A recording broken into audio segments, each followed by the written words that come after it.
नमस्कार। Soft skill में आज हम बात करेंगे टाइम मैनेजमेंट और लाइफ को ऑर्गेनाइज करने के बारे में। और ये बहुत महत्वपूर्ण है। ये केवल कार्यालय के लिए या किसी कंपनी में काम करने के लिए सॉफ्ट स्किल नहीं है।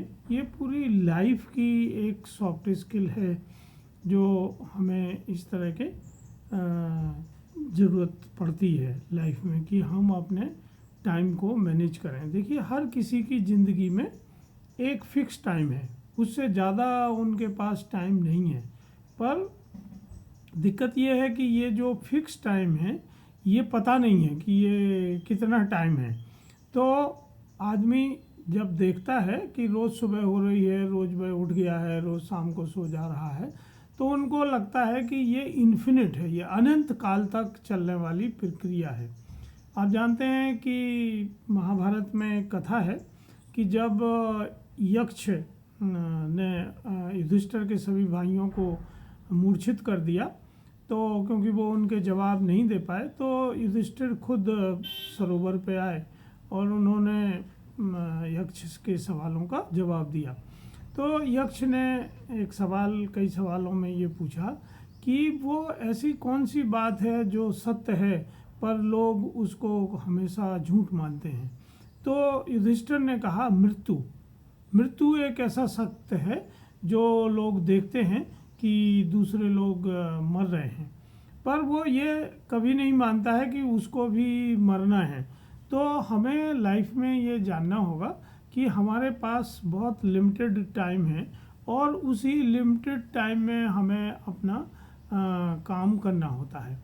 तो अगर हमें अपने टाइम को मैनेज करना है तो हमें मेंटल ऑर्गेनाइजेशन करना पड़ेगा, मतलब हमारे मनस का हमें मैनेजमेंट करना पड़ेगा। अगर हमारा मन बहुत ऑर्गेनाइज्ड है तो हम इसको कर सकते हैं।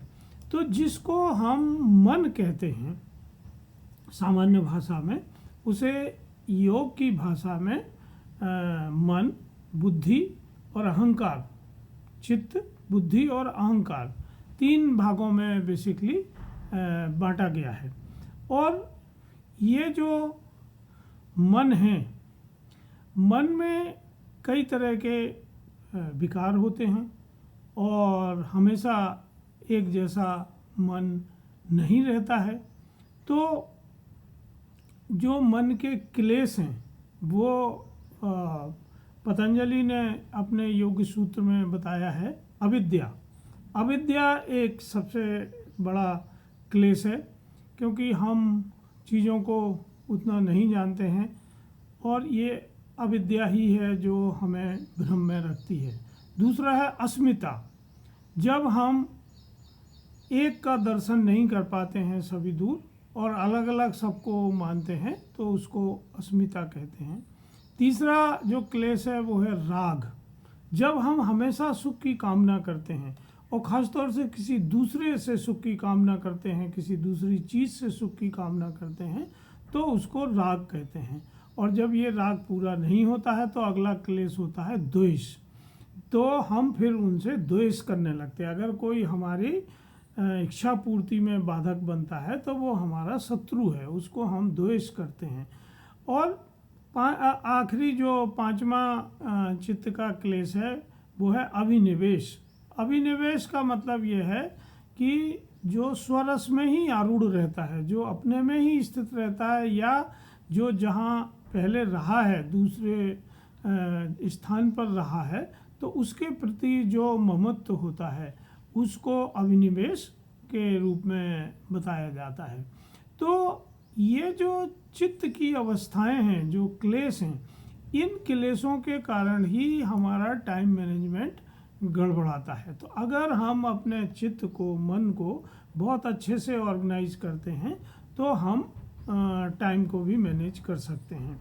और मन को ऑर्गेनाइज करने का जो सनातन धर्म में तरीका है वो है मेडिटेशन, ध्यान। इसके कई तरीके हैं जो अपनी आप वृत्ति के हिसाब से या अपनी प्रकृति के हिसाब से अपने तरीके का ध्यान चुन सकते हैं और आप मेंटल को ऑर्गेनाइज कर सकते हैं। दूसरी जो चीज़ है वो है फिजिकल ऑर्गेनाइजेशन। देखिए, अगर हमारा शरीर कमज़ोर होगा, हमारा शरीर रुग्ण होगा, काम के लायक नहीं होगा, व्याधिग्रस्त होगा, तो हम उतने अच्छे अपने काम को नहीं कर सकते, अपने टाइम मैनेजमेंट को नहीं कर सकते हैं। तो इसमें जो योग में इसके चित्त के अंतराय हैं, जो व्यवधान पैदा होते हैं, वो कितने तरह के हैं। तो उसमें व्याधि, स्त्यान, संशय, आलस्य, अविरति, भ्रांति दर्शन, ये इस तरह के जो चित्त के व्याधियां हैं, इनकी वजह से भी हम लोग बहुत सारा जो अपना शारीरिक फिजिकल मैनेजमेंट है वो नहीं कर पाते हैं। तो देखिए, हमें ये समझना होगा कि हमारा शरीर एक तरीके की मशीन है। जिस तरह आपके पास कंप्यूटर होता है या आपके पास मोटरसाइकिल या कार होती है, उसको आपको नियमित मेंटेन करना पड़ता है, उसी तरह ये शरीर भी हमारा एक मशीन है और हमें इसको नियमित रूप से मेंटेन करना चाहिए। तो जितने अच्छे हम फिजिकल बॉडी को मेंटेन करेंगे, हमारी बायोलॉजिकल क्लॉक के हिसाब से हम खान पान, सोना, जागना सब कुछ करेंगे और फिजिकल एक्टिविटी अपनी अच्छी रखेंगे, तो हमारा शरीर हमेशा स्वस्थ रहता है और हम अपने टाइम को भी बेहतर उपयोग में ला सकते हैं। अगली जो चीज़ है वो है प्रायोरिटाइजेशन। देखिए, हम जिंदगी में बहुत सारी चीज़ें करना चाहते हैं, पर हमें प्राथमिकता निर्धारित करना होगी कि हम क्या करना चाहते हैं। तो ये बहुत सारे लोगों को पता नहीं होता है। वो लाइफ में सफल होना चाहते हैं, पर किस फील्ड में सफल होंगे, कैसे सफल होंगे, उसके लिए कौन सी स्किल की ज़रूरत है, ये वो हमेशा बदलते रहते हैं। और इसकी वजह से जब प्रायोरिटीज़ तय नहीं होती हैं तो पूरा समय नष्ट हो जाता है और हम किसी एक चीज़ में सफलता प्राप्त नहीं कर पाते हैं। तो मेरा ऐसा मानना है कि अगर आप अपने मन को, अपने प्रकृति को थोड़ा ध्यान से देखें, तो आपको पता होगा कि आपको एक चीज़ ऐसी लगेगी जिसमें आपकी स्वाभाविक रुचि है, जिसको करने के लिए आपका मन स्वाभाविक रूप से आगे आता है। चाहे वो खेल हो सकता है, वो लेखन हो सकता है, वो यूट्यूब बनाना हो सकता है, या वो संगीत हो सकता है, पेंटिंग हो सकती है, फोटोग्राफी, ट्रैवलिंग, कोई भी चीज़ हो सकती है, एडमिनिस्ट्रेशन होता है, पैसा कमाना हो सकता है, मार्केटिंग हो सकता है, लोगों से मिलना हो सकता है, पॉलिटिक्स में जाना हो सकता है। तो ये जिसमें आप स्वाभाविक रूप से जिस काम को करना चाहें, उसको अगर आप अपना कैरियर बनाएंगे तो निश्चित ही आपकी प्रायोरिटी वैसी होगी जो आपकी प्रकृति के अनुरूप होगी और आपकी सफलता कोई रोक नहीं सकता है उस क्षेत्र में। आप जितने भी सफल लोगों के नाम जानते हैं, उनको याद करिए और देखिए कि वो एक ही क्षेत्र में सफल हुए हैं। बहुत कम लोग ऐसे होते हैं जो एक से अधिक क्षेत्रों में सफल होते हैं। तो जब आप अपनी प्राथमिकता तय कर लेते हैं, तो फिर अगली चीज़ आती है गोल सेटिंग की, कि आपको गोल तय करना पड़ेंगे, अपने लक्ष्य निर्धारित करना पड़ेंगे कि आप क्या करना चाहते हैं। और मेरा ऐसा सुझाव है कि पूरी साल का लक्ष्य ना बना के, अगर आप प्रतिदिन का लक्ष्य बनाते हैं अपनी प्रायोरिटी के हिसाब से कि क्या आपको अचीव करना है, तो जब आप प्रतिदिन का लक्ष्य बनाते हैं तो बहुत छोटा लक्ष्य होता है और आप उसको अचीव कर सकते हैं। पर जब आप बहुत बड़ा लक्ष्य बना लेते हैं तो वो अचीवेबल नहीं होता है। तो ये हमें ध्यान में रखना है। फिर जब हम लक्ष्य तय कर लेते हैं तो हमें लोगों के साथ कोलैबोरेट करना पड़ता है, हमें टीम बनाना पड़ती है। कई बार हमारा लक्ष्य बड़ा लक्ष्य होता है और हम अकेले नहीं कर सकते हैं। ख़ासतौर से जब आप किसी ऑर्गेनाइजेशन में काम करते हैं और ऑर्गेनाइजेशन की प्राथमिकता और लक्ष्य आप निर्धारित करते हैं, और कई बार जो आपके मैनेजमेंट होता है वो आपके लिए प्राथमिकता और लक्ष्य निर्धारित करता है। सरकार में जो सरकारी नीतियां हैं उनसे आपका लक्ष्य निर्धारित होता है।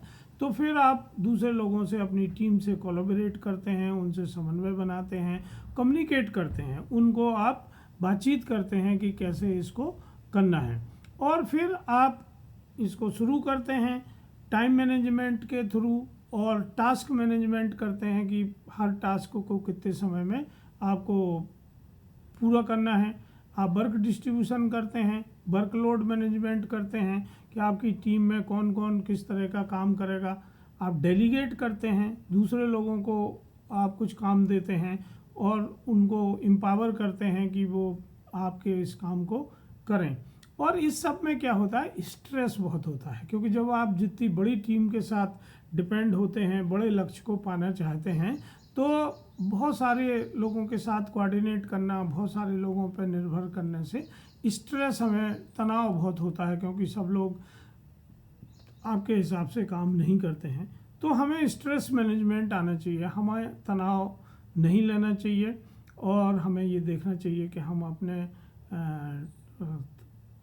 जो हमारा शांति है, मन की शांति है, वो कैसे बनाए रख सकते हैं। यहाँ फिर से मैं आपसे बात करूँगा कि जो सनातन धर्म है उसमें जो यौगिक क्रियाएं हैं और ख़ास तौर से जो ध्यान लगाने की, मेडिटेशन की तरह तरह की विधियां हैं, वो स्ट्रेस मैनेजमेंट में बहुत कारगर होती हैं। तो ये सब चीज़ें हमें टाइम मैनेजमेंट के साथ काम आती हैं। अगली चीज़ होती है कि हम सोचते हैं हम मल्टीटास्कर हैं, हम एक बार में कई काम कर सकते हैं। देखिए, ऐसा नहीं होता है। आपका जो दिमाग है वो केवल एक ही बात पे एक समय में ध्यान दे सकता है, पर वो बात इतनी तेज़ी से अंदर बदलती है कि हमें क्रम से ही लगने लगता है कि हम कई चीज़ें एक साथ सोच रहे हैं, जबकि ऐसा नहीं होता है। एक पर्टिकुलर क्षण में, सेकंड में आप एक ही चीज़ सोचते हैं और दूसरी चीज़ से आपका ध्यान हट जाता है। तो हमेशा मल्टीटास्कर मत बनिए, एट ए टाइम एक टास्क आप लीजिए, इससे आपका टाइम बचेगा और आप उसको कुशलतापूर्वक कर पाएंगे। आप अपनी क्षमता को बढ़ाइए, इफ़िशियंसी को बढ़ाइए, क्योंकि जैसे जैसे आप अभ्यास करते हैं, काम करते हैं, उसी तरह से आपका इफ़िशियंसी, आपकी क्षमता बढ़ती है। केवल सोचने से, पढ़ने से या नॉलेज रखने से नहीं होगा, इसके लिए आपको काम करना पड़ेगा, आपको इसका प्रशिक्षण लेना पड़ेगा, या आप रोज़ उस काम को करते जाएंगे तो ये आपको मदद होगी अपनी इफ़िशियंसी बढ़ाने में।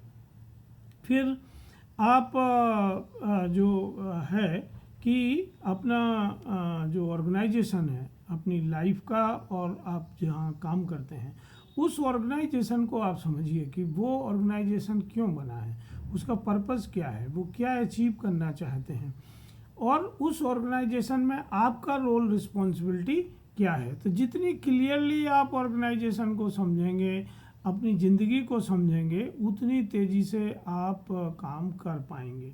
तो आप कामों को 3 हिस्सों में बांट सकते हैं। नंबर 1 कि जो अर्जेंट काम है और आपको ही करना है। नंबर 2 कि जो अर्जेंट काम है और आप किसी को डेलीगेट कर सकते हैं। और नंबर 3 जो इम्पोर्टेंट हैं पर कुछ देर बाद आप उनको करेंगे। तो ऐसे जब आप इन कामों को बांट के शेड्यूलिंग करते हैं और इस शेड्यूल को फॉलो करते हैं तो आपका काम बहुत आसान होता है। और अभी आप देखें टाइम मैनेजमेंट के लिए जो हमारा मोबाइल फ़ोन है उसमें बहुत सारे टूल्स हैं। उसमें कैलेंडर है, टू डू लिस्ट है, टाइम मैनेजमेंट और प्रोजेक्ट मैनेजमेंट के बहुत सारे सॉफ्टवेयर्स हैं, मॉनिटरिंग के बहुत सारे सॉफ्टवेयर्स हैं। तो इन सब का अगर आप उपयोग करते हैं, जो IoT है, इंटरनेट ऑफ थिंग्स हैं, और डिफरेंट जो ऐप्स हैं, उनका उपयोग अगर आप अपनी इफ़िशियंसी बढ़ाने में, अपनी स्किल अपग्रेड करने में और अपने टाइम मैनेजमेंट में करते हैं, तो आज के ज़माने में जितनी सुविधाएं हैं इतनी पहले कभी नहीं थी। और मुझे उम्मीद है कि जो लोग जितनी इफ़िशियंटली इस टेक्नोलॉजी का उपयोग करते हैं वो उतने ही समय में ज़िंदगी में ज़्यादा चीज़ें अचीव कर लेते हैं, और दूसरे लोग उतना ही टाइम होने में उससे कम चीज़ें अचीव कर पाते हैं। और जब आप अचीव नहीं कर पाते हैं, पिछड़ जाते हैं, तो आप न केवल लूजर्स कहलाते हैं, बल्कि आपका अपने दृष्टि में, अपने परिवार की दृष्टि में और समाज की दृष्टि में भी आप अपमानित महसूस करते हैं, आपका महत्व घट जाता है। तो हमेशा कोशिश करिए कि आप रिलेवेंट रहें और अपने टाइम को मैनेज करें। इसी तरह की सॉफ्ट स्किल्स ईफसल ट्रेनिंग इंस्टीट्यूट कर्मा सेतु पर और सिखाई जा रही हैं। तो जो लोग अपनी सॉफ्ट स्किल्स बढ़ाना चाहते हैं वो कर्मा सेतु ट्रेनिंग इंस्टीट्यूट को संपर्क कर सकते हैं। धन्यवाद, नमस्कार।